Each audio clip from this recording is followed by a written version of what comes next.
Como eu amo a tua lei, penso nela o dia todo.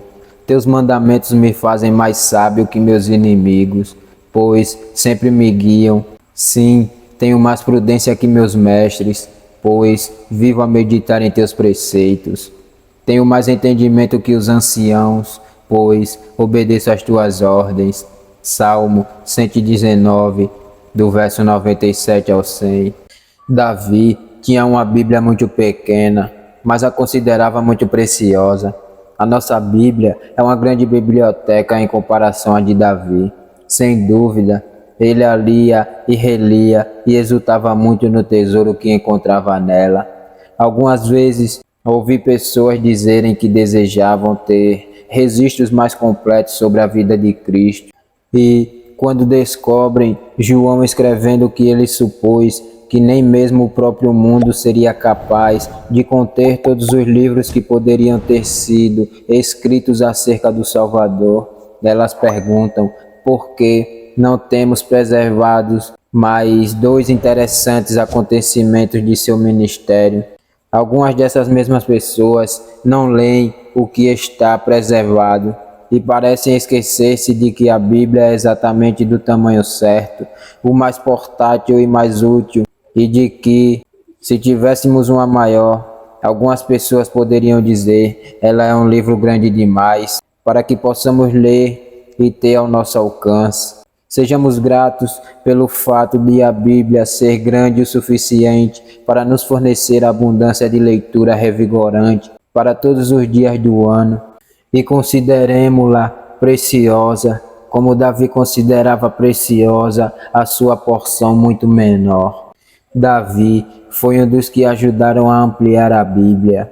O Espírito de Deus habitou nele em um grau tão elevado que ele nos deu, no livro de Salmos, uma parte preciosíssima de Escritura Sagrada.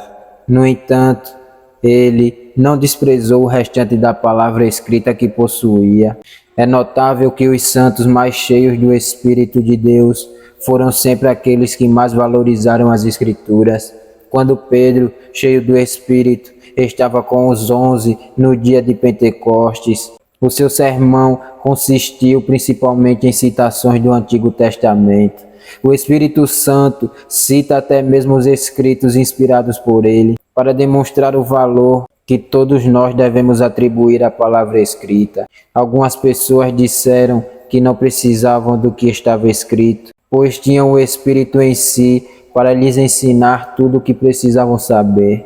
Porém, tal discurso não está em conformidade com o Espírito de Cristo. Também não está de acordo com a mente do salmista inspirado, pois, embora Deus falasse por intermédio dele, ainda assim, Davi valorizava muito o que Deus havia falado por intermédio de outros e examinava cuidadosamente as Escrituras que possuía, com muito entusiasmo e intenso deleite. Amados, se o homem que foi inspirado pelo Espírito de Deus considerava tanto a palavra do Senhor, quanto mais nós devemos valorizá-la. Nós, que nunca seremos escritores inspirados e que, nesse aspecto, não podemos nos equiparar a Davi. Nossa consciência tem o dever de recomendar-nos a verdade infalível que Deus apresentou nas Escrituras Sagradas para nosso uso. Desejoso de imprimir em vocês, amados, uma percepção do valor das Sagradas Escrituras. Desejo que aprendam a partir do nosso texto, em primeiro lugar, o amor de Davi pela palavra. Em segundo, como ele demonstrava esse amor. E em terceiro, o benefício que ela lhe trazia. Primeiro, então, consideremos o amor de Davi pela palavra. Ele tentou expressar o inexprimível ao dizer, como eu amo a tua lei. Não consegue dizer ao Senhor quanto ama essa lei, e possuía um bom motivo para amá-la. Seu amor era razoável. Às vezes, o amor é cego, mas, neste caso, Davi amava com os olhos bem abertos e amava com bom motivo. Nós devemos amar tudo que Deus nos dá, e especialmente todo o seu abençoado ensinamento. Se você não ama a Bíblia, certamente não ama ao Deus que nos-la deu.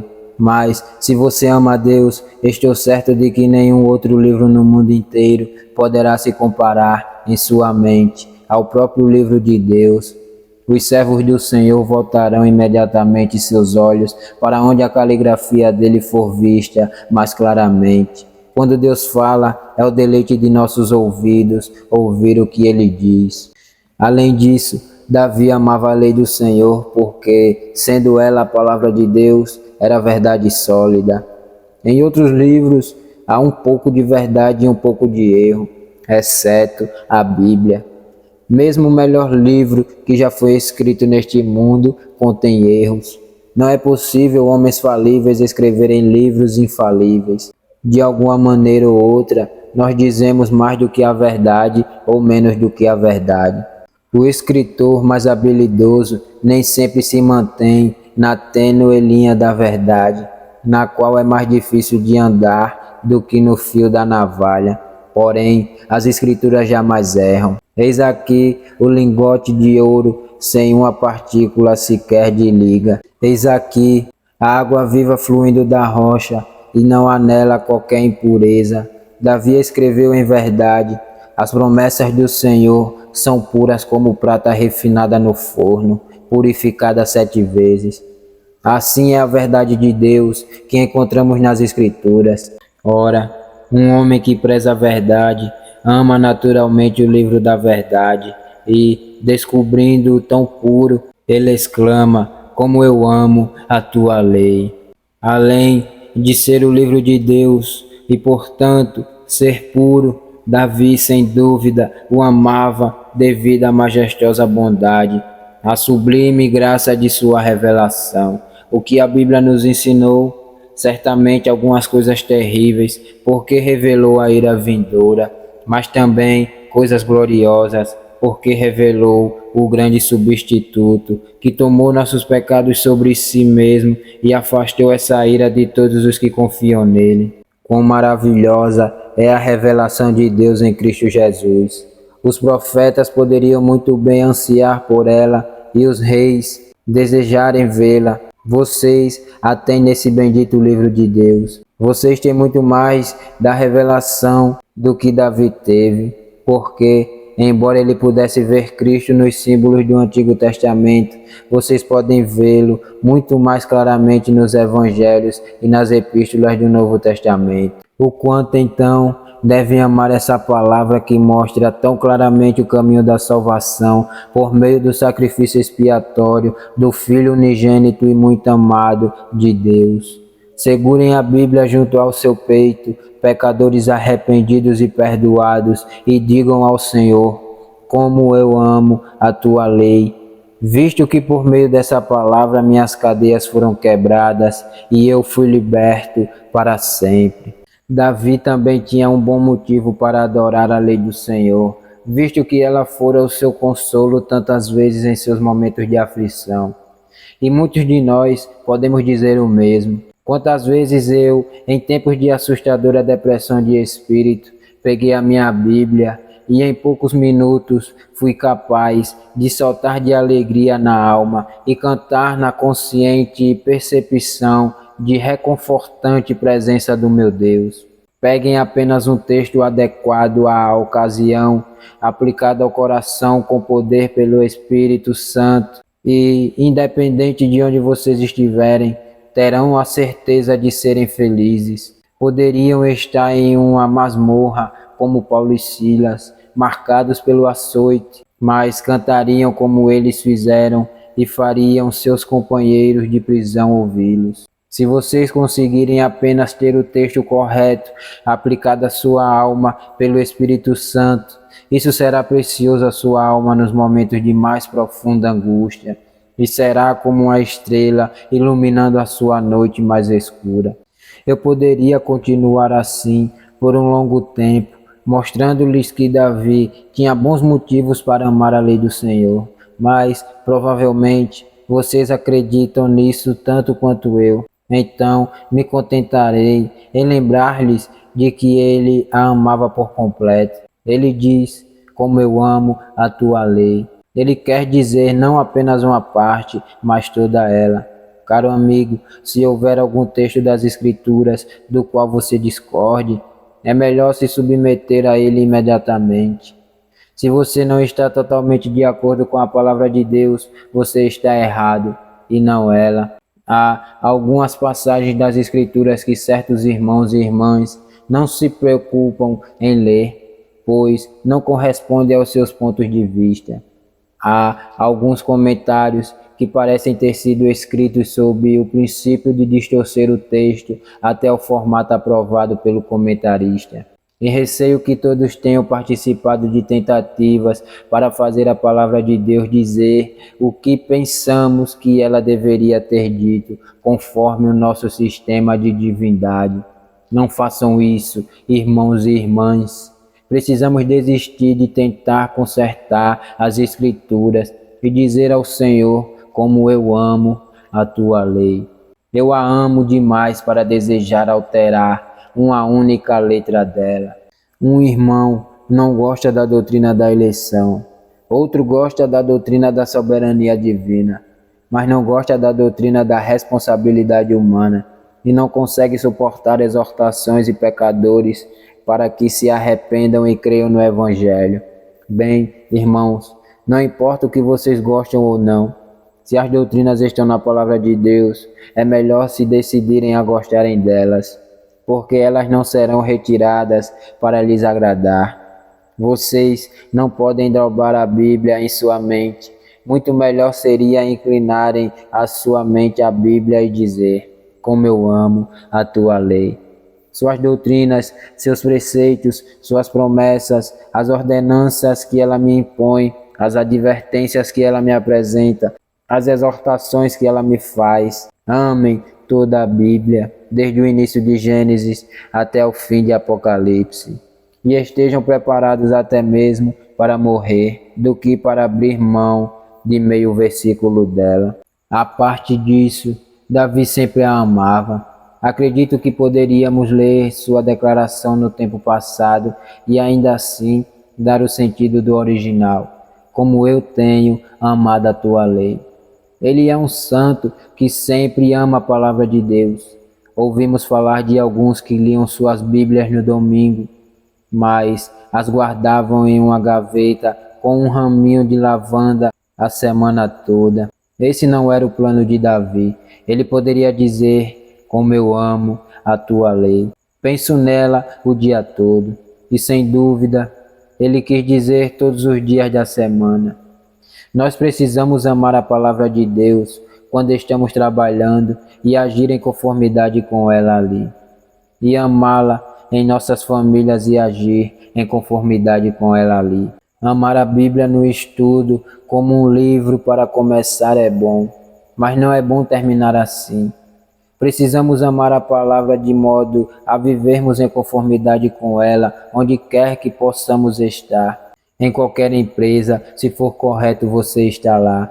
Você sentirá: não tenho medo de levar a palavra de Deus comigo aqui, porque agora estou fazendo o que está em conformidade com ela. Certa vez, ouvi dizer que a regra de ouro foi para um lugar onde os homens estavam reunidos para ganhar dinheiro. Penso que era a Bolsa de Valores, e eles chamaram o gerente e a trancafiaram, porque disseram: faça aos outros o que você quer que seja feito a você. É uma regra que nunca funcionará aqui. Mas o cristão não pensa assim. Ele pode fazer suas transações de negócios e manter sua Bíblia perto de seu coração o tempo todo. Quando a Bíblia e o livro caixa discordam, temos um mau negócio. Que possamos amar o livro de Deus o dia todo e torná-lo guia das nossas transações comerciais comuns. Davi não só amava a lei de Deus sempre, mas também não se envergonhava de dizer que a amava. Como eu amo a tua lei. Rapaz, você não temeu na outra noite confessar que era cristão quando seus companheiros começaram a zombar de você devido à sua religião? Ouvi dizer que eles leram um artigo muito crítico e sarcástico e que um deles se voltou para você e disse: eu acho que você é desse tipo. e você ficou muito corado com a acusação. Bem, core agora só de pensar que corou naquele momento, pois não havia por que corar. Envergonhado de ser cristão, tenha vergonha de, em algum momento, ter se envergonhado.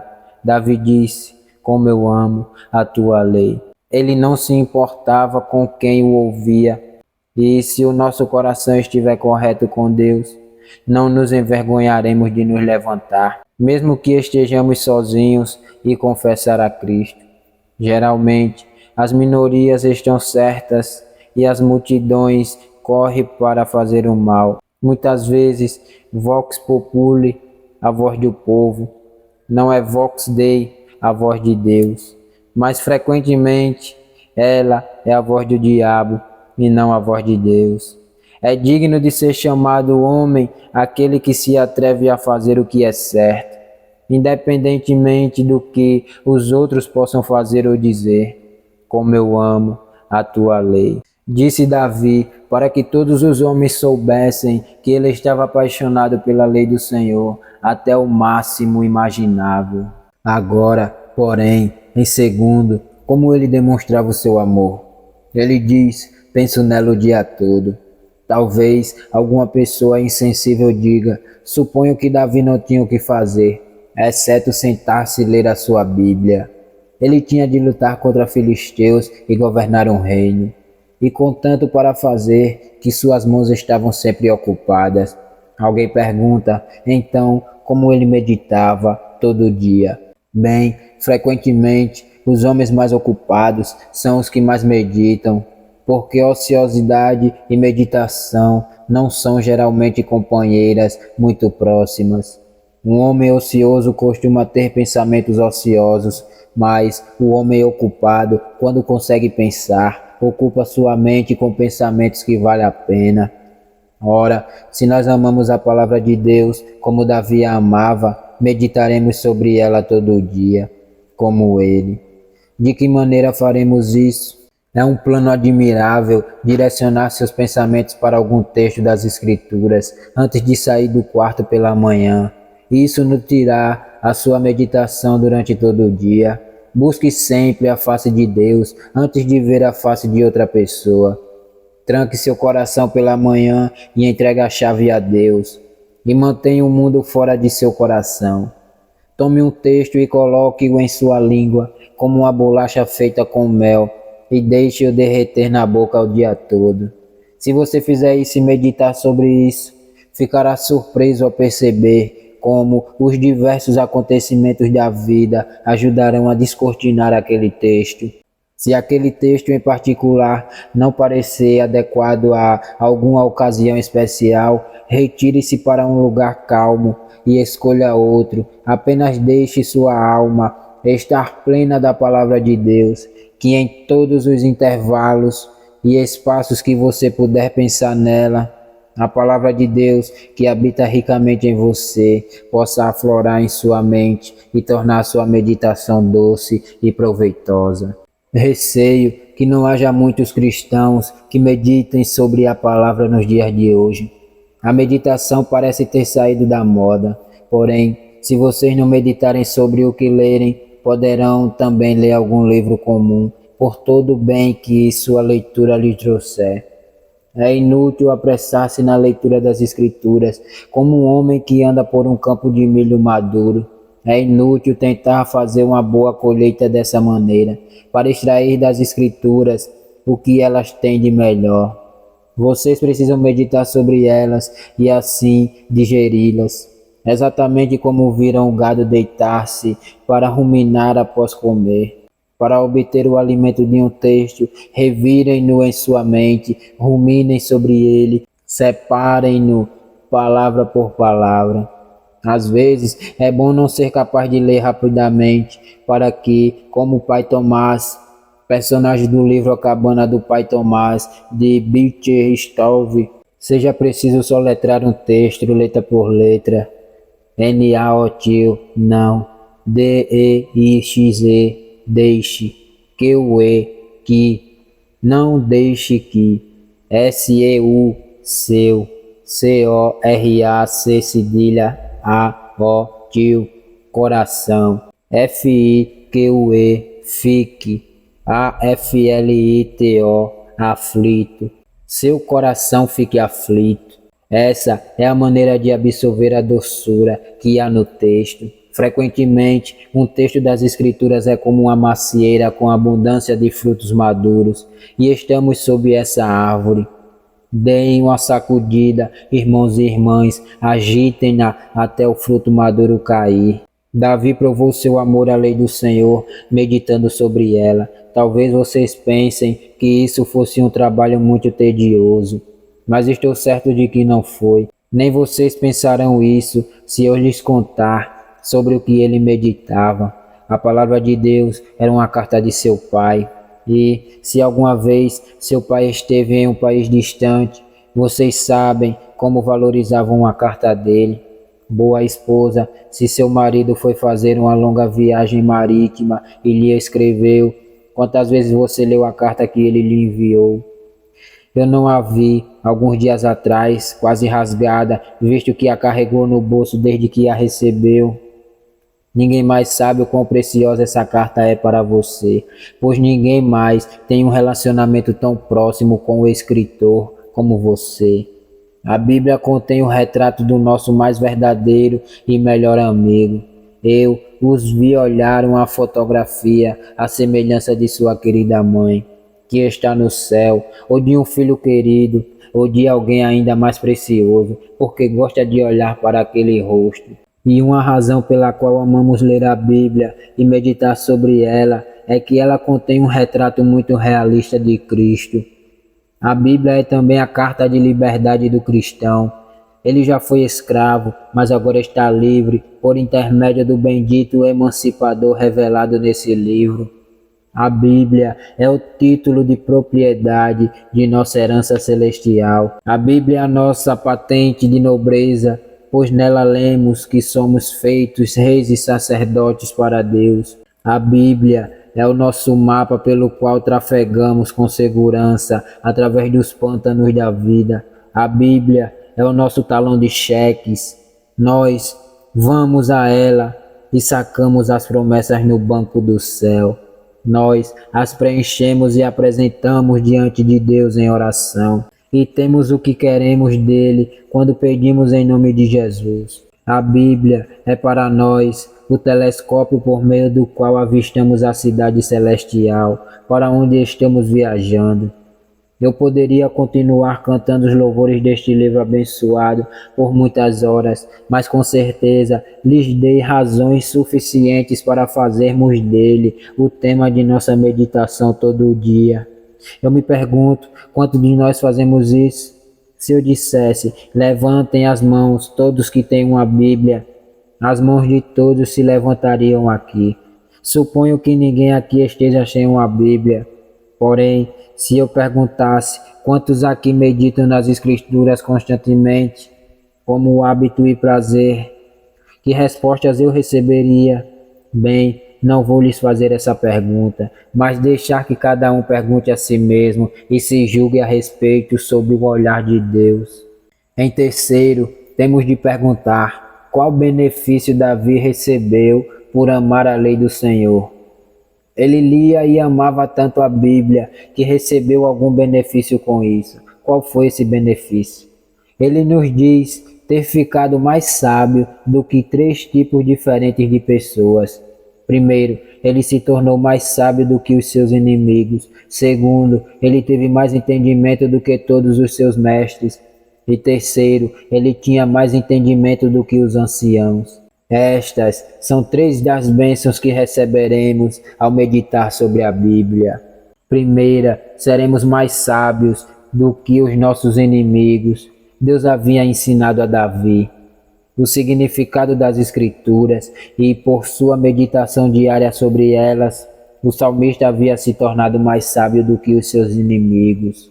Alguns de vocês, jovens cristãos, têm de viver diariamente entre pessoas que gostariam de encontrar defeitos em vocês se conseguirem. Elas estão lhes observando na tentativa de trazer uma acusação contra vocês, e esta é muito sutil e astuta. como poderão se proteger contra ela? Eis a melhor maneira. Tomem a Bíblia que foi inserida em sua alma e hajam em conformidade com os seus ensinamentos. Então, seus inimigos não serão capazes de fazer uma verdadeira acusação contra vocês. Ou, se fizerem, serão como os homens que observaram Daniel, que nada conseguiram encontrar para acusá-lo, exceto sua religião. Se quiserem confundir todos aqueles que fazem acusações contra vocês, não se preocupem com eles. Cuidem apenas de andar em conformidade com a palavra de Deus, pois assim os vencerão. Além de tentar fazer acusações contra vocês, eles também procurarão lhes preparar armadilhas. Muitos jovens passaram por maus momentos, com ciladas armadas para eles. Todos os tipos de esquemas e tramas foram arquitetados para tentar desviá-los do caminho certo. Porém, nenhum homem mais esperto do mundo será capaz de derrubar o homem que simplesmente segue as instruções que lhes são dadas na palavra de Deus. Mantenham esse curso e vocês vencerão em longo prazo. Embora eu não goste desse provérbio comum, honestidade é a melhor política, há uma dose de verdade nele, que mesmo como uma questão de política, fazer a coisa certa é o melhor plano. Frequentemente, vi homens muito astutos, bastante intrigados por um cristão simplório, reto e honesto. Davi diz ter sido capaz de derrotar todos os seus inimigos, porque a palavra de Deus estava sempre consigo e ele seguia as instruções que encontrava ali. E, caros amigos, quer vocês sejam jovens ou idosos, se amarem a lei do Senhor, depositarem a sua confiança em Jesus e depois obedecerem aos ensinamentos do seu divino mestre, certamente serão capazes de derrotar toda a sutileza e maldade do inferno. Como José, vocês poderão ser lançados na prisão sem serem culpados do crime que lhes foi imputado, mas esse será o caminho mais direto para um trono. Vocês poderão ser perseguidos por causa da justiça, mas se acontecer o pior e forem mártires pela verdade de Deus, esse será o caminho mais direto para o céu. Portanto, sejam justos e não temam. Obedeçam ao seu Deus. Deixem os cães do inferno latirem para vocês o quanto quiserem. No fim, vocês serão mais do que conquistadores. Em seguida, Davi teve mais prudência do que todos os seus mestres. Ele entrou nas escolas e nos acampamentos, e após suas batalhas mentais com os líderes dali, disse: tenho mais prudência que meus mestres, pois vivo a meditar em teus preceitos. Não penso que ele quer dizer que tinha mais compreensão do que os sábios, bons e piedosos mestres, mas que tinha mais prudência do que aqueles que em vão se preparavam para ser líderes. Ainda sobraram alguns desse tipo para nos atormentar, os mestres secos como pó, que com prazer nos ensinarão as letras da palavra, mas ignorarão seu verdadeiro espírito. Se nos dias de Davi houvesse algum mestre, como os rabinos judeus, que nos deixaram o Talmud e Mishnah e a Gemara, Davi bem poderia dizer que era mais prudente do que eles. Eles sabiam tanto que confundiam tudo, desciam tão profundamente que agitavam a lama no fundo, e então nem eles nem ninguém conseguia ver. Davi meditava sobre a lei do Senhor e, portanto, era muito mais prudente do que os cultos rabinos. Porém, certamente eu posso usar o texto como referência a céticos homens instruídos. De vez em quando há uma grande erupção, um vulcão explode logo abaixo dos alicerces do templo da verdade de Deus, como se fosse explodir tudo. E a lava do ceticismo começa a correr pelas nossas ruas, como se tudo estivesse prestes a ser destruído. Em dado momento, é um bispo que está estudando uma ardósia e descobriu que o Gênesis está errado. Em outro, nos dizem para desistir de alguma outra parte das Escrituras, porque está incorreta. Bem, o que diremos a tudo isso?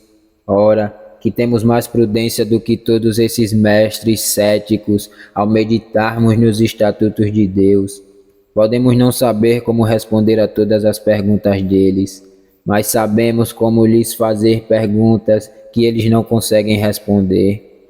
Talvez não possamos refutar seus argumentos, mas ainda acreditaremos na lei do Senhor. Muitos pobres cristãos ficaram confundidos por algum infiel inteligente, mas disseram a si mesmos: se esse cavalheiro tivesse tentado provar que eu não existo, ouso dizer que ele poderia ter provado isso da mesma maneira como provou esse ponto, que não consegue responder. Mas sei o que sei, e sei que Cristo é o precioso Salvador.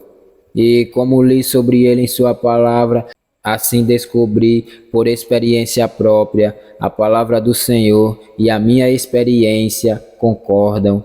Então estou satisfeito. Se vocês adquirem o entendimento correto pesquisando as Escrituras, não precisam se importar com quem os ataca. As Escrituras serão como uma cota de malha para repelir todos os dardos daqueles que os atacam. E vocês serão capazes de se opor aos que são muito mais instruídos do que vocês. Tudo estará bem se vocês conseguirem lidar com todos os argumentos do cético e conhecer e dominá-lo no território dele. Porém, a maioria dos crentes, homens e mulheres, não são capazes de fazê-lo. Se vocês não conseguirem argumentar assim, se contentem se forem como a pobre mulher de Cowper, que só sabe que a Bíblia é verdadeira, porque poderão, como Davi, ainda ser mais do que um desafio para os céticos e ser mais prudente do que todos os seus mestres, visto que meditam nos preceitos de Deus. Por último, Davi disse ter mais entendimento do que os anciãos, visto que obediência às ordens de Deus. Esses anciãos, eles têm muito pelo que responder. Algumas pessoas parecem pensar que se algo é antigo, deve ser certo. Terão de dizer que nenhum ser humano seria capaz de ver qualquer diferença entre elas e os lugares católicos romanos. Se vocês entrarem, perguntem ao sacerdote ritualista por que ele usa todos aqueles aparatos, porque queima coisas que têm um cheiro tão desagradável, e o que quer dizer com todas as pantominas e os encantamentos que são misteriosos para vocês. Ele diz: isso é o que a igreja antiga fazia. Ele poderia citar a igreja realmente antiga do Novo Testamento. Vocês poderiam concordar com ele, mas ele os remete a Santo Honório, Santa Verônica ou alguns outros antigos, reais ou lendários. Esse sacerdote conseguiu levar pessoas a acreditarem em seu absurdo sobre o antigo. Sim, com sua conversa ele impressiona aquelas mulheres tolas e homens ainda mais tolos que leem romances, mas nunca leem suas Bíblias. Porém, eles nunca o fazem e jamais perverterão o verdadeiro leitor da Bíblia e os que amam a Bíblia. Se alguma vez eles surpreenderem um batista nominal, se orgulharão disso. Porque somos tão acostumados a pesquisar na Bíblia tudo o que ensinamos e a testar tudo frente à Bíblia. Conheci um romanista que disse: não consigo fazer progresso algum com você. Você não acredita em tradição alguma, nem mesmo em batismo infantil. Você busca uma comprovação bíblica para tudo. Caso contrário, não aceitará. Sim, e se todos os cristãos professos simplesmente se ativessem a esse princípio, o romanismo e o ritualismo fariam muito menos progressos do que fazem. Com Isaías nós dizemos: consultem a lei do Senhor e os ensinamentos de Deus. Aqueles que contradizem sua palavra jamais verão a luz. Dei-nos um povo que lê e ama a Bíblia, e todos os sacerdotes do mundo, com todos os seus aparatos, jamais farão qualquer progresso. Uma Bíblia aberta é morte para as suas loucuras e mentiras, se houver pessoas com olhos abertos para lê-la. O pior é que, embora tenhamos a Bíblia aberta, não temos tantos leitores da Bíblia e pessoas que amem a Bíblia quanto desejaríamos ver. Que o Senhor, por sua graça, aumente esse número em todo o mundo. Há outro tipo de antigos contra os quais temos de nos proteger, os pecadores anciãos. Existem pecadores anciãos que lhes dirão, rapazes e moças recém-convertidos: ah, nós vimos muitas pessoas tão fervorosas quanto vocês são agora, mas dentro de pouco tempo vocês ficarão tão frios quanto elas. Alguns deles balançarão a cabeça e dirão: nós os conhecemos, pessoas religiosas, vocês são um bando de hipócritas. Um perverso ancião pecador lhes dirá que, quando vocês forem tão idosos quanto ele, não serão desviados no caminho. No entanto, ele mesmo irá para o inferno o mais rápido possível. Ele diz: jovem, não imagine que você sabe tudo.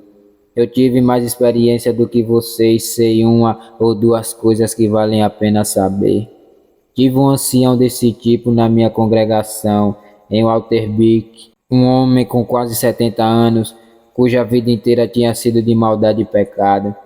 Ele foi propositalmente ao lugar onde eu pregava para escolher rapazes para tentar desviá-los. Não passava de um barril de cerveja ambulante e de sua boca pouco saía além de imundícia. Tive algumas altercações com ele e não pude deixar de sentir uma santa indignação contra essa pessoa sempre que o via. Ainda há alguns pecadores idosos por aí. Cuidado com eles, seus cabelos brancos não lhes são uma coroa de glória, mas uma coroa de vergonha. Uma cabeça branca onde não há graça divina é pior do que um chapéu de um tolo. E não há no mundo um tolo que se compare a um tolo idoso, e nenhum outro tolo que consegue ser igual a um pecador de cabelos grisalhos que rejeitou Cristo durante 70 anos. E, a despeito de 1000 advertências e convites, deliberadamente tornou certa a sua própria condenação. Eu lhes imploro que não atentem a ele. Se for uma mulher idosa que viveu nos caminhos do pecado e tenta atraí-los ao mal, ó rapaz, fuja dela, moça, escape dela a todo custo. Não há ninguém a quem Satanás use tanto quanto esses antigos, porque eles podem enganá-los muito brilhantemente e fitá-los muito docemente, e eles nada poderão fazer-lhes. E o tempo todo estão os iludindo e tentando destruir a sua alma imortal. Se vocês se apegarem à Bíblia, eles nada poderão fazer-lhes. Quando houver uma grande demonstração de idade e autoridade, mas o conselho dado for sustentado por uma experiência imoral, voltem-se imediatamente às suas Bíblias e digam ao ancião ou à anciã respeitosamente, mas com firmeza: isso é o que você diz, mas isto é o que Deus diz. E então voltem-se ao seu Deus e digam como Davi: tenho mais entendimento que os anciãos, pois obedeço às tuas ordens. Eu resumo: o coração precisa estar correto com Deus, e isso só pode ser resultado da fé sincera no Senhor Jesus Cristo. E quando o coração estiver correto e vocês forem salvos, imploro que deixem sua Bíblia ser tudo para vocês. Levem continuamente junto a si esse incomparável tesouro, e leiam-na, e leiam-na, e leiam-na de novo e de novo. Voltem-se às suas páginas de dia e de noite. Permitam que suas narrativas se misturem aos seus sonhos. Deixem seus preceitos colorirem suas vidas. Permitam que suas promessas alegrem as suas trevas. Deixem sua divina iluminação alegrar a sua vida. Assim como vocês amam a Deus, amem esse livro, que é o livro de Deus e o Deus dos livros, como tem sido justamente chamado. E que Deus faça desse livro seu conforto quando andarem pelo escuro vale da morte, e que nos céus louvem sempre aquele que se revelou a vocês por intermédio das páginas abençoadas das Escrituras. Amém e amém.